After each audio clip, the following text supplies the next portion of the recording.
Waouh! Je sais pas si vous êtes prêts pour ça. Vous allez vivre la deuxième partie de ces 24 heures complètement dingues que j'ai passées dans le Jura. Vous allez voir des magnifiques spots encore une fois. Et j'en profite pour vous dire qu'il reste quelques places de disponibles pour le stage qui va se passer là au mois d'octobre. Donc très très bientôt. Si ça vous intéresse, allez dans le lien qui est en description. On s'était arrêté sur un coucher de soleil de malade sur ce magnifique spot sur le château. Et j'étais en train de me coucher dans la voiture pour me faire le lever de soleil au même endroit le lendemain. Le matin, levé avant 6 heures, je vous rappelle qu'on est au mois d'août, mais il fait quand même que 6 degrés le matin, donc ça caille. Et je me dépêche de monter pour arriver le plus tôt possible en haut de la montagne pour pouvoir travailler ma composition avant. Et en plus de ça, j'ai la chance d'avoir un petit comité d'accueil, mais je vous laisse découvrir tout ça. Bon bah réveil 5h40. Plutôt bien dormi en fait pour une nuit dans la voiture, c'était pas trop mal. Pas grand chose à faire, je vais me brosser les dents, manger un petit morceau et puis filer au spot. On va voir ce que nous réserve ce lever de soleil. On est 20 minutes avant le lever du soleil. Il y a déjà des très beaux nuages là-bas. Après c'est pas très grave parce que moi je shoot de l'autre côté. Donc il n'y aura pas de nuages rosés sur le château pour le lever du soleil. Sauf jour exceptionnel, mais c'est rarissime hein, que l'entièreté du ciel se retrouve rose comme ça. Donc 20 minutes c'est le temps pour grimper. Il faut pas perdre de temps quand même. 6 degrés ce matin, ça caille un peu. Mais je suis hyper content parce que là-bas, je sais pas si vous voyez, il y a des petites nappes de brouillard. C'est exactement ce que j'espérais. Donc voilà. Je croise les doigts pour que le château puisse vraiment attraper les premiers rayons du soleil et qu'on ait un peu de brouillard autour. Ce serait juste magnifique. Ça chauffe les cuisses. Je sais pas si vous voyez là-haut. J'ai un beau comité d'accueil avec des chamois. Ils sont là-haut sur la crête. Salut les chamois, je vous embête pas. Je vais juste faire mes photos. Oh, ils sont beaux.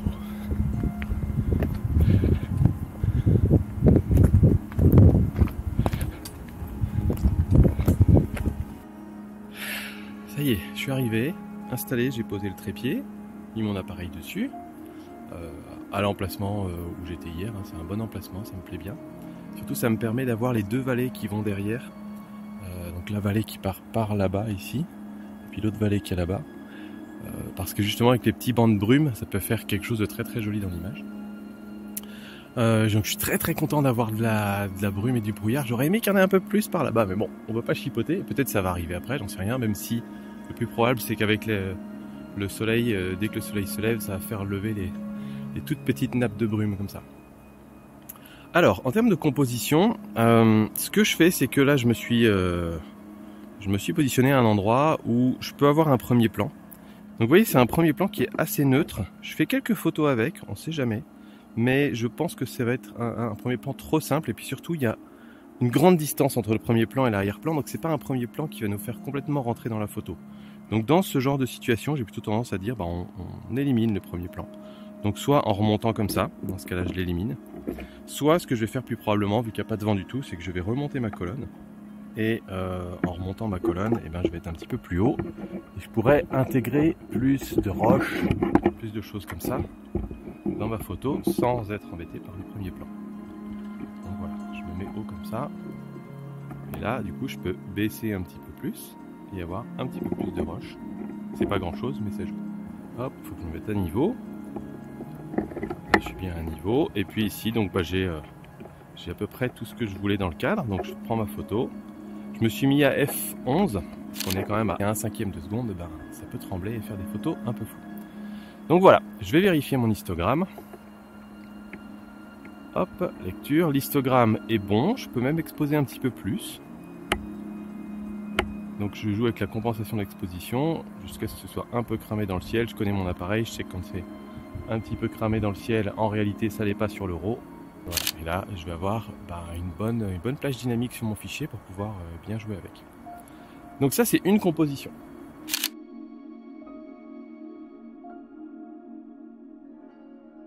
Alors il y a un bouquetin curieux qui est revenu là-bas.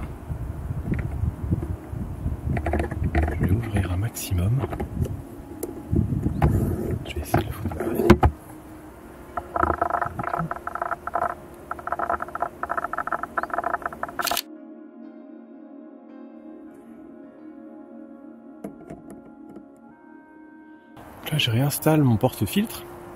Je sais pas du tout si je vais en avoir besoin, mais autant être prêt. Là, j'ai un petit peu de temps devant moi. Le soleil est levé, mais il éclaire pas encore tout à fait le château.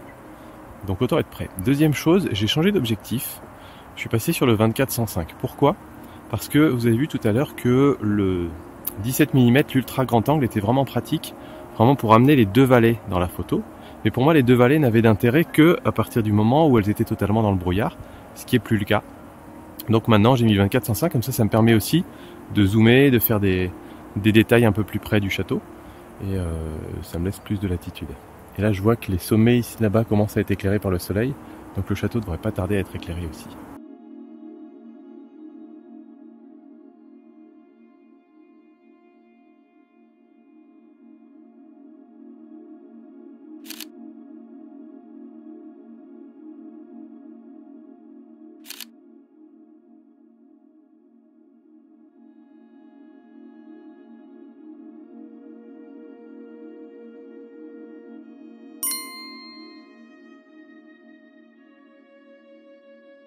Bon, je m'en doutais un peu avant d'aller à ce spot photo. Je savais que ça allait être un spot de dingue et j'ai pas été déçu.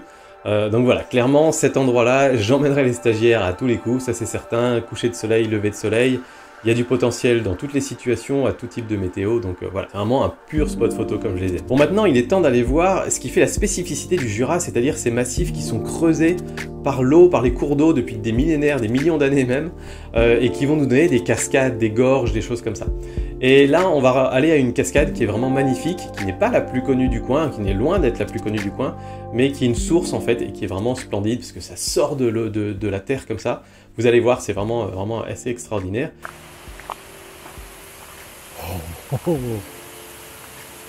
Waouh! Je sais pas si vous êtes prêts pour ça. Ah, c'est splendide.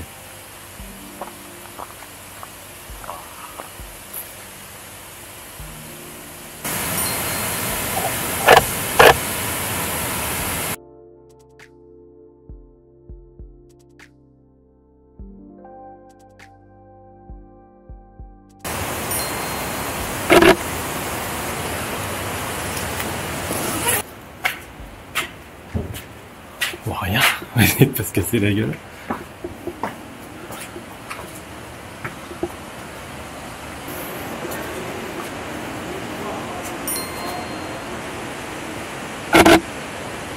Je profite de cette petite marche dans la forêt pour faire un petit débrief sur ce spot qui est assez intéressant dans le cadre d'un stage photo. Parce qu'en fait, il y a plusieurs endroits où on peut shooter des photos. Donc il y a depuis la rivière, avec vue sur la cascade, la source. Il y a également un point de vue sur le côté de la source. Il y a également des petites constructions humaines assez anciennes. Il y a la possibilité de monter et de faire un peu un panorama sur l'eau très calme en haut de la source. On peut imaginer que c'est beau à peu près à toute saison. À l'automne, ça va être magnifique. En hiver, ça peut être très beau.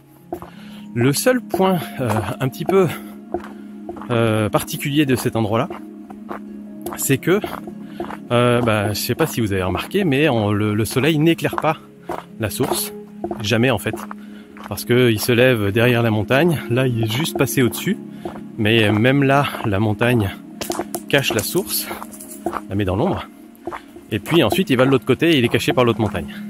Donc en fait, ça me fait dire que des conditions comme aujourd'hui, là, avec un grand soleil, c'est pas idéal, parce que ça va créer des zones de trop fort contraste. Donc je pense que c'est un endroit qui est très intéressant, soit pour venir le matin ou le soir, mais un moment où c'est beau ça, un moment où le soleil s'est caché derrière les montagnes, et aussi probablement pour des jours où il fait pas très beau justement. Et ça, à mon avis, c'est le moment idéal.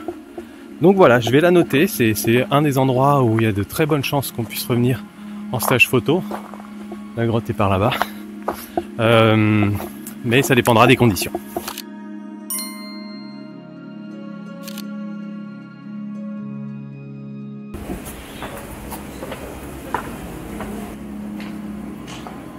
Vous entendez le bruit? Ça grouille, hein. Et là-bas il y a un lac, je vais le prendre en photo, un petit lac intérieur.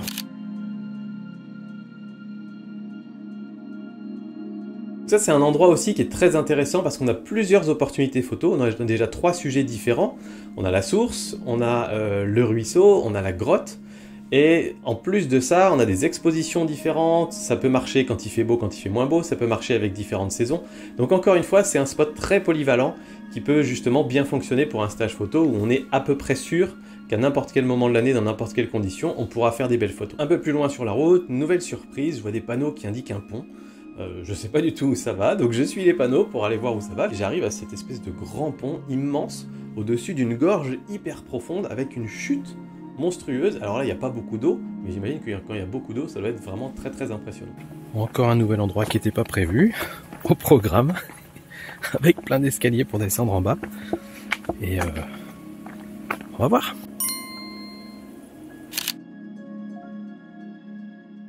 Encore un spot improvisé que j'avais pas marqué sur ma carte avant, encore une belle découverte. Ensuite, je décide d'aller visiter une cascade qui était un spot que j'avais repéré mais auquel j'étais jamais allé encore.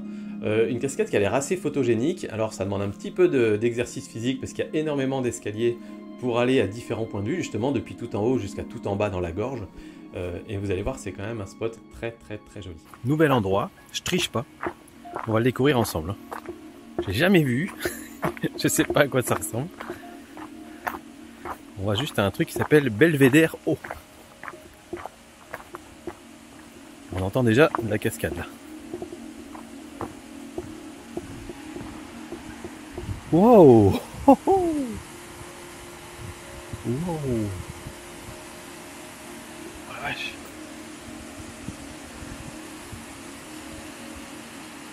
Ah, là-bas, il y a tout un défilé avec les cascades qui arrivent là-bas derrière. Ensuite ça descend, là il y a plein de grosses cascades. Et ça arrive jusqu'en bas où on peut aller se balader en fait. Très très cool. Et ben on va aller faire un tour en bas. Ça a l'air très bas, mais bon, on va faire un peu de sport.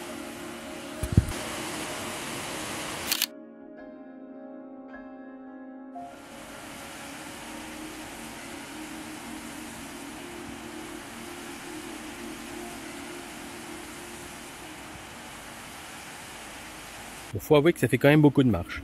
On va descendre, ça va. Hein. L'endroit est quand même super photogénique, faut avouer, parce que on est ici sur un point de vue qui est plutôt pas mal, un petit peu en hauteur. Et vous voyez là-bas, sur toute la surface de la cascade, on n'a pas spécialement d'arbres qui viennent en travers, qui viennent un peu casser la jolie forme en V de la cascade. J'imagine que quand il y a plus d'eau, ça doit être beaucoup plus impressionnant encore. Mais j'aime beaucoup cette forme. Alors il y a aussi là une question d'heure de la journée, je suis clairement pas venu à la bonne heure de la journée. Mais on va faire quelques petites photos quand même. Mais je pense que venir au matin, ou pareil, un jour où il fait nuageux, ça peut être vraiment très très chouette.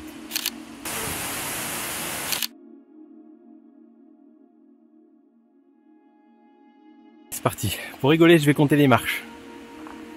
1, 2, 3, 4, 5, 56, 57, 58, 59, 60.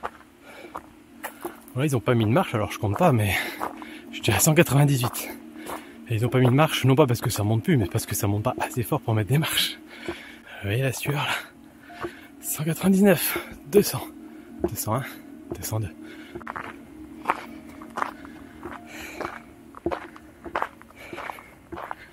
« 260. »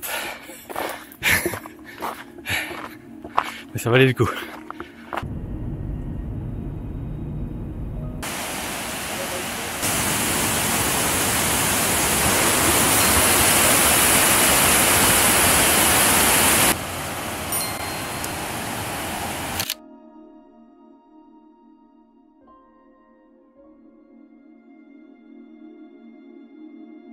Sur la route du retour, il y a une zone avec plusieurs lacs qui sont des lacs magnifiques avec ces belles couleurs bleu azur.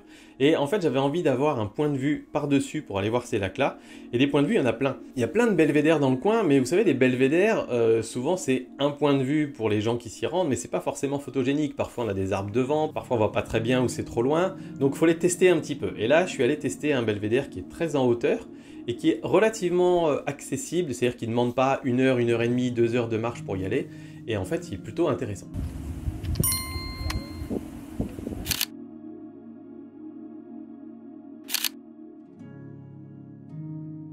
Donc ensuite, je prends la route du retour avec encore une fois des images plein les yeux. J'en ai pris plein les yeux pendant 24 heures de photos dans le massif du Jura.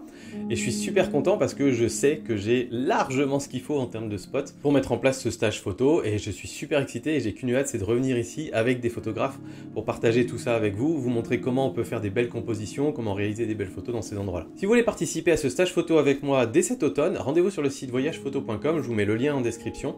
On va visiter certains spots que je vous ai montrés dans cette vidéo et dans la vidéo précédente, et aussi d'autres spots que je connaissais déjà bien avant, où j'ai pas eu besoin de retourner pour confirmer que c'était des bons spots photos. En tout cas, on va vraiment passer quelques jours absolument dingues de photographie ensemble, et moi j'ai hâte d'y être. Donc voilà, allez voir le lien dans la description. Si vous voulez voir comment j'ai retouché et traité les photos de ce quart d'heure photo, et ben vous allez voir la vidéo qui est juste ici. C'est une vidéo qui est réservée aux membres, aux personnes qui soutiennent mon petit réflexe sur YouTube. Donc si jamais c'est pas le cas, bah, vous pouvez rejoindre les membres en cliquant sur le bouton rejoindre.